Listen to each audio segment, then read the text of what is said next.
Na minha época, antes de treinador, eu fui jogador. Então, isso foi 2013, que é o que eu tava fazendo medicina na época.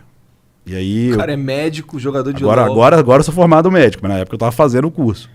Eu entrei na faculdade em 2010, e aí, depois de 3 anos, em 2013, o LOL competitivo começou em 2011. Então eu já assisti durante 2 anos, né? Aí eu falava, nossa, da hora. Isso é da hora. Que eu nunca tinha imaginado.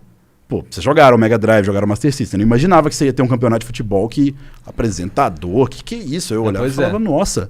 Aí eu olhava pra medicina um pouquinho assim, estudava um pouco de anatomia, olhava pro jogo. Falava, nossa, pena que aqui no Brasil nunca vai rolar isso. 2 anos depois, o Brasil começa a aparecer com o Campeonato Brasileiro. E aí eu chamei uns brother, amigos assim, conhecidos, a gente começou a jogar, começou a ganhar. Jogou alguns campeonatos que nem tinha, na verdade, o CBLOL em si. E em 2014 a coisa foi melhorando mais. Em 2014 eu entrei na INTZ como uma posição de caçador deles. Eu vim pra São Paulo. Caçador é o cara que vai buscar players bons. Não, caçador é dentro do jogo mesmo, posição... Ah, entendi. Mas eu gostei da analogia. Achei que era, foi mal. Chamou de olheiro. Olheiro. Tem no Dota também, pô. Tem. É o cara que fica ali, que não vai pra lane e fica... É diferente. Tem o Jungle. Não tem mais. Eles tiraram. Eu não sei, eu não tô jogando Dota 2 atualmente. Mas antes tinha. Erradamente. Não tem opção. Não, mas mesmo que eu tivesse, eu jogava LOL. Eu gosto de você, alright, tamo junto. A grande questão do LOL nessa época é que eu fui pra São Paulo, pra INTZ, tranquei a faculdade. O que vocês já imaginam que foi um choque gigantesco pra família e pros amigos. Sua mãe pirou. Mas desde 2013 eu tava começando, só que eu ia pra faculdade, eu estudava, eu ficava pensando, putz, tá da hora isso aí. O pessoal tá jogando lá. Eu tô aqui. Tá da hora. O começo de um cenário, assim, Sabe, você pegar o começo é muito da hora, é uma coisa diferenciada. E aí, tentei ser jogador, aí às vezes a faculdade apertava e eu ia pra posição de treinador, pra não prejudicar os meninos. Até que veio essa proposta da INTZ, que era pra gente morar em São Paulo, num sistema que é a Gaming House, que é você morar e jogar no mesmo lugar, que é o começo. Hoje em dia é office, então, quer dizer, na pandemia a gente tá tendo que fazer Por enquanto tá no home office, né? Mas senão, agora já é um trabalho normal. Mas na época, 2014, eu fui pra INTZ, aí como jogador mesmo, e a gente começou a jogar CBLOL e tudo. No meio do caminho, eu tinha 2 anos de trancamento de faculdade. Quando tava num ano e meio, eu falei...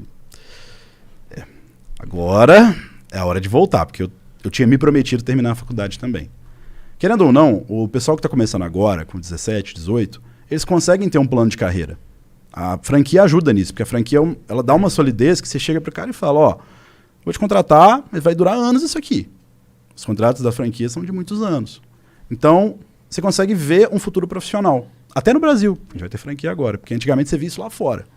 Então, na minha época, eu falava, putz, isso aqui é da hora, mas ainda não... Medicina é muito mais estável. Eu gosto muito de medicina. É algo que, inclusive... Você fez que área, cara? Eu não cheguei a especializar. Eu formei...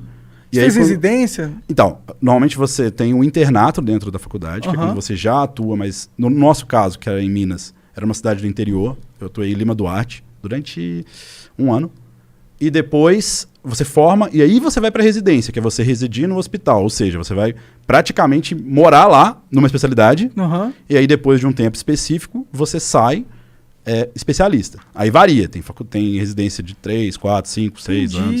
Então, depende do grau de complexidade do que você tá. Você mora no hospital?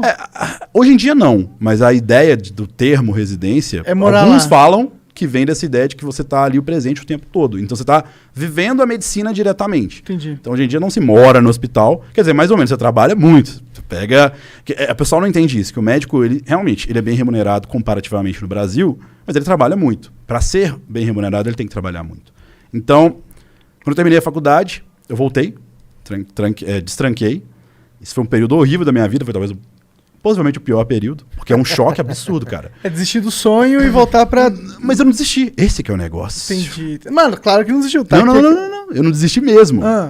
Na hora, poderia ser muito pior.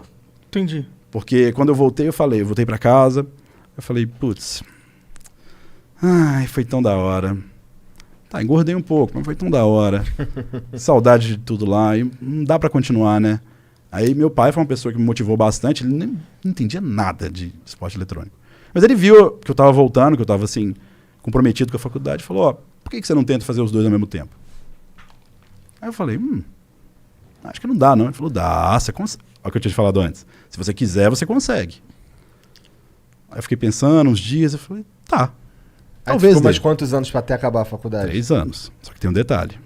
Eram 3 anos que eu tinha aula de segunda às 7 horas da manhã, até sexta, mais ou menos 6 horas da tarde. Aí eu tinha 4 horas pra poder me arrumar. 10 horas da noite eu pegava um ônibus em Juiz de Fora, que é a cidade que eu fiz a faculdade. 10 a 12 horas até São Paulo. Sábado e domingo tinha competição. Segunda às 7 horas da manhã tinha faculdade. Caralho, uma ralação. 3 anos. Caralho. Ralação. Foi. Tanto que eu... Na época, quando foi chegando no final da faculdade, eu tava com enxaqueca crônica. Até hoje eu tenho. Caralho. E meio que eu tive um bagulho pavloviano, que se eu tô em ônibus, eu durmo na hora. Qualquer ônibus. Ah, isso é bom. Se eu faço... Mais ou menos. É ruim perder mais ou um menos. ponto. Então, eu meio que me condicionei àquele bagulho. Porque toda semana... Aí e acordava direitinho, quando chegava. Quem faz viagem de ônibus anos sabe o que eu tô falando.